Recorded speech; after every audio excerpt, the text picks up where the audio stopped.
and welcome. I'm Madhvi, nutritionist, certified diabetes educator and founder of Informed Health and welcome to my channel जहां मैं आपके लिए लेकर आती हूं simple and authentic health tips और उसी के साथ साथ सुपर टेस्टी रेसिपीज। अगर आप मेरे रिटर्निंग ऑडियंस हैं, thank you so much for all your love and support. And if you are watching me for the first time today, don't forget to like, share and subscribe to my channel. आज की video में मैं आपसे बात करने वाली हूँ national nutrition week 2021 की theme eat right from start के बारे में। जी हाँ, यानी कि चाइल्डहुड न्यूट्रिशन पे बहुत ज्यादा जोर और फोकस दिया गया है। चाइल्डहुड न्यूट्रिशन क्यों इम्पोर्टेंट है? सबसे पहले तो जो हमारा चाइल्डहुड है वो फाउंडेशन ईयर्स होते हैं। जो हैबिट्स, जो टेस्ट, जो एटीट्यूड टुवर्ड्स द फूड हमारे चाइल्डहुड में बन जाता है, वही long term health status define करता है कि हमारी हेल्थ किस प्रकार की होगी। जिस प्रकार मैं हमेशा कहती हूँ कि health is a natural result और a natural outcome of everything that you do on a daily basis, यानी your daily routine leads to your well being और इल हेल्थ। अंग्रेजी में भी कहावत है, first we make the habits and then the habits make us. तो इसीलिए अगर शुरू से सही आदत, सही एटीट्यूड पे जोर दिया जाएगा फूड रिलेटेड, तो आगे जाकर जो क्यूमुलेटिव रिजल्ट होगा वो होगा गुड हेल्थ। वहीं दूसरी तरफ बहुत सा डेवलपमेंट हमारे चाइल्डहुड में हो रहा होता है। इस पूरे चाइल्डहुड की कैटेगरी को हमने अलग एज कैटेगरीज में डिवाइड किया है और हर एज ग्रुप की अपने एक स्पेसिफिक माइलस्टोन्स होते हैं जो एक naturally healthy developing child easily achieve कर सकता है। टॉडलर 2 इयर्स से लेके 6 इयर्स जो अर्ली चाइल्डहुड कहलाता है, 6 years to 12 years late childhood, उसी के बाद एडोलेसेंट इयर्स। इन तीनों ही एज कैटेगरीज में हम देखते हैं कि तमाम चेंजेस हो रहे हैं, तमाम डेवलपमेंट हो रहा है और हर डेवलपमेंटल माइलस्टोन के अपने न्यूट्रिशनल रिक्वायरमेंट्स हैं। तो जहां फिजिकल ग्रोथ होती है, वहीं उसी के साथ साथ सेंसरी मोटर डेवलपमेंट हो रहा है, कॉग्निटिव एंड लर्निंग डेवलपमेंट हो रहा है, सोशल एंड इमोशनल डेवलपमेंट हो रहा है और इन सभी में हम healthy, balanced, wholesome, nutritious diet एक बहुत ही इंपॉर्टेंट और बहुत ही महत्वपूर्ण भूमिका निभाती है। अक्सर हम देखते हैं कि एक डिस्पैरिटी रहती है। एक तरफ there are lifestyle disorders in childhood, जो मैंने अपने पिछले वीडियो में भी बात की थी कि किस प्रकार फैटी लिवर ग्रेड 1, ग्रेड 2 आजकल बहुत आसानी से देखने को मिलता है in children age young age 6 years, 7 years, 8 years. उसी के साथ साथ पिछले हफ्ते का वीडियो जो हमारा था जिसमें हमने PCOS हार्मोनल इश्यूज के बारे में बात की थी, वहां पे भी मैंने आपको बताया था that it is a growing invisible epidemic जो हमें एडोलेसेंट गर्ल्स में भी आजकल देखने को मिल रहा है। तो एक तरफ तो हम देखते हैं कि लाइफस्टाइल डिसऑर्डर्स हैं बिकॉज ऑफ वो एक्सेसिव अमाउंट ऑफ इनटेक या हार्मोनल इम्बैलेंसिंग, और उसी के साथ साथ दूसरी तरफ न्यूट्रिशनल डेफिशिएंसीज हैं। CIMS जो इंस्टीट्यूट है उसने एक रिसर्च स्टडी किया था। ये स्टडी बैंगलोर के अर्बन स्कूल्स में किया गया है, बट मानना ये है कि this is valid across urban cities, जहां देखा जाता है जिसका आउटकम है कि at least 70% of children are deficient in 4 or more nutrients, and these nutrients are nutrients like protein, vitamin B12, vitamin D and folate. तो एक तरफ न्यूट्रिशनल डेफिशिएंसीज हैं, एक तरफ क्लिनिकल लाइफस्टाइल डिसऑर्डर्स हैं। We have to achieve a optimum balance where we make sure that our children are eating wholesome, well balanced, nutritious meals. क्योंकि अगर आप 2.5 साल के बच्चे को भी देखें, height of an adult is twice the height of a 2.5 years old child. तो इसका मतलब कि बोन डेंसिटी, बोन डेवलपमेंट जो 2.5 साल के बच्चे में अगर उसने अपना ऑप्टिमम अचीव किया है, तभी वो आगे जाके अपना हाइट, अपना हेल्थ मेंटेन कर पाएगा। उसी के साथ साथ अक्सर देखने को आता है कि रिप्रोडक्टिव हेल्थ जो है, अगर हमारे एडोलेसेंट टाइम में रिप्रोडक्टिव हेल्थ अच्छी है, हमारा बोन डेंसिटी अच्छा है, हमारा हार्मोनल बैलेंसिंग अच्छा है, तो आगे जाके भी हम इन चीजों को मेंटेन कर सकते हैं। We will not put ourselves at the risk of other clinical conditions. तो तो सेंसरी मोटर डेवलपमेंट की अगर हम बात करें तो vitamin B1, B2, B6, B12 की बहुत जरूरत होती है। उसी के साथ साथ सोशल एंड इमोशनल डेवलपमेंट में की माइक्रो न्यूट्रिएंट्स होते हैं vitamin A, vitamin C, zinc, good quality fat जो हमें ALA और DHA से मिलता है। उसी के साथ साथ कॉग्निटिव डेवलपमेंट में अगेन हमें जिंक की जरूरत है, हमें कैल्शियम प्रोटीन की जरूरत है। तो अगर कभी भी कोई भी न्यूट्रिशनल डेफिशिएंसीज इस प्रकार की रह जाती हैं, अनअकम्प्लिश्ड हमारा इंटेक रह जाता है, तो इसका एक इम्पैक्ट जो है लाइफ लॉन्ग रहता है। हम जानते हैं कि ब्रेन जो है डेवलप करता है till the age of 5, so we can very well understand the importance of healthy nutritious good eating habits. वहीं अगर अनीमिया या आयरन डेफिशिएंसी अनीमिया हमें एडोलेसेंस में हो जाता है तो वो भी हमारे कॉग्निटिव डेवलपमेंट को अफेक्ट करता है ना। ये तो हम समझ गए हैं कि nutritional requirements and nutrition plays a very very important role in our childhood years. But उसी के साथ साथ बहुत से ऐसे फैक्टर्स होते हैं जो हमारा न्यूट्रिशनल प्रेफरेंसेस को इम्पैक्ट करते हैं बच्चों में। ऑफ कोर्स हमारे पीयर प्रेशर एक चीज है, दूसरी ही तरफ जो एडवर्टाइजिंग है हम देखते हैं ज्यादा से ज्यादा वो एडवर्टाइजिंग बच्चों को टारगेट की जाती है। वहीं फैमिली का एक बहुत इंपॉर्टेंट रोल है। These are all external influences, अब चाहे वो पीयर प्रेशर हो, चाहे वो एडवर्टाइजिंग एंड मीडिया इन्फ्लुएंस हो। But as a mother of 2 kids, I feel that कल ही टीचर्स डे था और मुझे लगता है कि a mother is the first teacher to a child and it becomes extremely important for parents therefore to have a good family atmosphere, एक ऐसा वातावरण घर पे हो जहां बच्चा जो है easily influence ना हो जाए, ज्यादा influence ना हो जाए। So it is important as parents of course to give children the nutritional independence. But nutritional independence should not be confused with nutritional indiscipline. और वहीं मैं वापस आती हूँ फैमिली के रोल के ऊपर कि फैमिली में एटमॉस्फेयर कैसा है। I as a parent have realized that children don't do as I tell them to do, they do as they see me doing. जी हाँ, तो इसका मतलब है कि you have to lead by example. अगर आप बच्चों को जो करवाना चाहते हैं अगर आप वो खुद नहीं कर रहे हैं तो forget it कि आपके बच्चे कभी भी उस चीज को अपनाएंगे। Remember that you are the role model, you are being watched. तो आपको सही शुरुआत करनी है, आपको सही एग्जाम्पल सेट करना है and automatically the children will also take to it.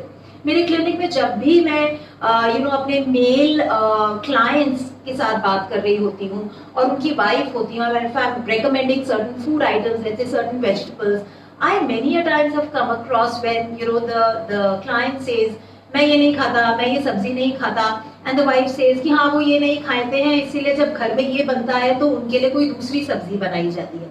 Now a child in such an atmosphere will automatically grow up understanding that it is natural. अगर मैं ये जो सब्जी बनी है अगर मैं वो नहीं खाऊंगा तो ये बहुत ही नेचुरल है कि उसके बदले में मेरे लिए कुछ और बनेगा। और ऐसे ही करते करते बहुत सी चीजें हमारे होलसम डाइट, हेल्दी डाइट में से निकल जाती हैं because the child has become a picky eater and the child feels that he or she doesn't want to explore new items. So इसीलिए हमें अपने ऊपर संयम रखना है, अपने ऊपर कंट्रोल रखना है and we have to make sure that we are open to eating everything. So first thing that we need to do is to lead by example. वहीं जब हम ब्रेकफास्ट की बात करते हैं, set rules. First food item of the day should not come from packaged foods. Packaged foods में chemicals, preservatives, emulsifiers, colorants, artificial sweeteners, तमाम chemicals होते हैं। और कई बार अगर आप ingredients की तरफ डब्बा घुमा के देखेंगे तो उसमें कई बार लिखा होता है GRAS, which stands for generally recognized as safe. These are some chemicals which there is no authenticity that they are safe and it's a disclaimer that says it's generally recognized as safe. If something happens to you, we already have claimed that it's a GRAS item. So it is very very important that you start the day with homemade fresh breakfast. अब ये fresh breakfast आपके cultural background, आपके जिस geographical location पे आप हैं उसके हिसाब से कुछ भी हो सकता है. It can be as wholesome as a anda bhurjiyan paratha, a vegetable paratha, or let's say a paneer paratha, or maybe food items like idli, dosa, vegetable uttapam, omelette and toast. These are some of the very wholesome, freshly made Indian breakfast options. So it is important that children take to one of these options. And if अगर आपको लगता है कि मेरे पास सुबह इतना time नहीं है कि मैं रोज एक फ्रेश ब्रेकफास्ट बनाऊं, you can just make an egg and maybe रात की रोटी रखी हुई है, egg and रोटी रोल बना सकते हैं. उसी के साथ साथ आप बैटर अगर तैयार करके रखें for a dal cheela or a let's say a besan cheela. So all you have to do is your batter is ready and all you are doing is just making dosas or cheelas out of it. So a little bit of preparation will really help you to deliver fresh breakfast in the morning. Opening a dabba and just pouring out cereal and cold milk. We have seen enough examples like this in our clinical practice where prolonged use of cold cereal and cold milk and stuff like that has finally led to fatty liver, या फिर insulin resistance, या फिर constipation, to just to share a few examples. Now, breakfast के बाद please encourage your children to eat small and frequent and have snacks in between, because जब वो पढ़ रहे होते हैं उनको regular supply of blood sugar, उनके brain को regular supply of glucose की ज़रूरत होती है. And अगर ये glucose उनको नहीं मिलता, it leads to the wasting of muscles. And we want to preserve the lean body mass. We want to give them consistent supply of energy. Now, morning snacks I think is the best time to have fruits. Seasonal, local, fresh fruits, full of nutrients, full of fiber. Instead of the fruit juice, I always tell children to eat the fruit. Keep the fruits either on a table, या आप सुबह उसको fridge से निकाल के table पे या ऐसे पोजीशन पे रख दीजिए जहाँ बच्चों को वो दिखे. And tell the kids in the morning that there are fruits kept, and make sure that you come and have the fruits as a mid meal जब भी आपके स्कूल की ब्रेक हो. आजकल तो वैसे भी सारा ऑनलाइन स्कूल चल रहा है, so it is very very easy for them to grab a fruit and go back to their class. उसी के साथ साथ फ्रूट हुआ, नट्स हुआ, छाछ हुआ, सत्तू ड्रिंक हुआ. When I had introduced sattu drink to my son and he is just taken to it like crazy. He loves sattu drink. तो आप इस तरह के कोई भी हेल्दी वैरायटी ऑफ स्नैक्स अपने बच्चों को इंट्रोड्यूस करा सकते हैं जो उनके ग्रोथ, उनके डेवलपमेंट, उनके ओवरऑल वेलबींग के प्रति कंट्रीब्यूट करते हैं. वहीं नट्स हुए या ड्राई फ्रूट्स जो हैं, they are also very good options for a mid morning kind of snack. Lunch can be anything home cook, दाल चावल सब्जी, curd rice, fried rice with curd, any home based item lunch के रूप में हो सकती है. But on an average अगर आप पूरे वीक का ओवरव्यू देखें तो आपको कम से कम 4 से 5 बार बच्चों के मील में दाल इंट्रोड्यूस करनी चाहिए. And lot of people are very very restrictive when it comes to the the choice of दाल. अगर वो अरहर दाल खाते हैं तो वो अरहर दाल ही खाते रहते हैं पूरा हफ्ता. तो हमारे यहाँ हमारे कंट्री में बहुत वैरायटीज हैं दाल के, बीन्स के, लाइक राजमा, छोला, काला चना, लोबिया. उसी तरह से दालें जैसे अरहर दाल या फिर मूंग, मसूर, मटकी. सो मेक श्योर दैट आप इन तमाम दालों को और बीन्स को रोटेट करें. राजमा चावल, छोले चावल, कढ़ी चावल, curd rice, these are, or maybe even sambar chawal, are some of the very favorite likable items for children. तो ये आइटम्स हो सकते हैं. If you come from a culture where you eat non veg, fish and rice, chicken and rice, fried rice with shredded chicken are good options again for a lunch or a dinner meal. Now mid evening होते होते sometimes we are not very sure कि हमें क्या खाना है, और that is the time when sandwiches or a roti roll are good options for a 5 o'clock meal. But again, make sure that they are using good quality fat like white butter into the sandwich.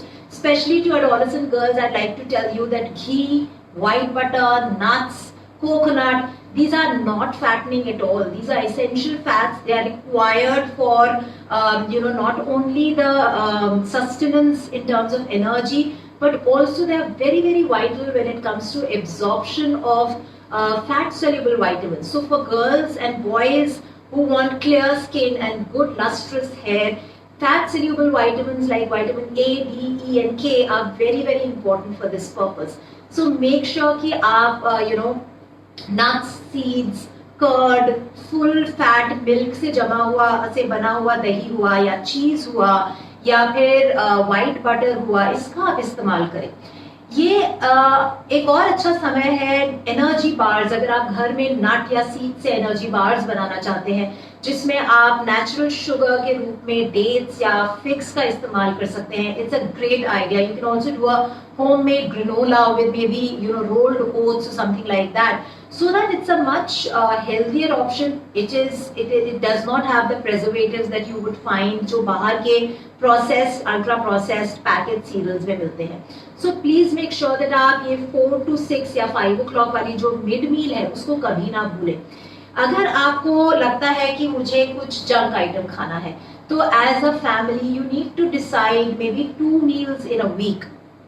I always tell my clients that pre-plan your outsourced meals. आप बाहर जाके खा रहे हैं या order out कर रहे हैं, तो आपको पहले से पता होना चाहिए कि इस मील इस हफ्ते, let's say a Friday lunch or a Saturday evening snack is going to be from outside, and you're free to do that. This is what I call the 80-20 rule, that 80% of the times eat out of your kitchen and 20% of the times make sure that you're free and independent to order food that you would want to eat in a week. But if it's the other way around, just maintain the 80-20 rule. That's a very, very beautiful balance for you to get optimum nutrition, to meet all your all your milestones, and to basically invest in long-term health, right? ना mid मील के बाद अगर हम और options की बात करते हैं, तो मेरा फोकस हमेशा डिनर्स के ऊपर होता है. That again dinner can be any meal like the lunch, but the only condition here is that make sure that your dinners are very, very early. Don't delay your dinners to 10, 10:30, 11 o'clock. You can make your food very, very interesting. Instead of बाहर के बने हुए salad dressings या बाहर के बने हुए sauces, आप घर में चटनीज बना सकते हैं. Mint and coriander chutney, peanut chutney, hummus, tahini, hung curd dressing, hung curd dip, and these chutneys, the variety of chutneys that I just spoke about, would also introduce variety in your routine. They are very, very rich in micronutrients, and these micronutrients are required for all the life processes that happen in the body and for the normal and optimal functioning of your body. तो अगर आप sandwich भी बना रहे हैं, आप उसमें कोई भी बाहर का स्प्रेड लगाने की जगह होममेड चटनी का स्प्रेड लगा सकते हैं.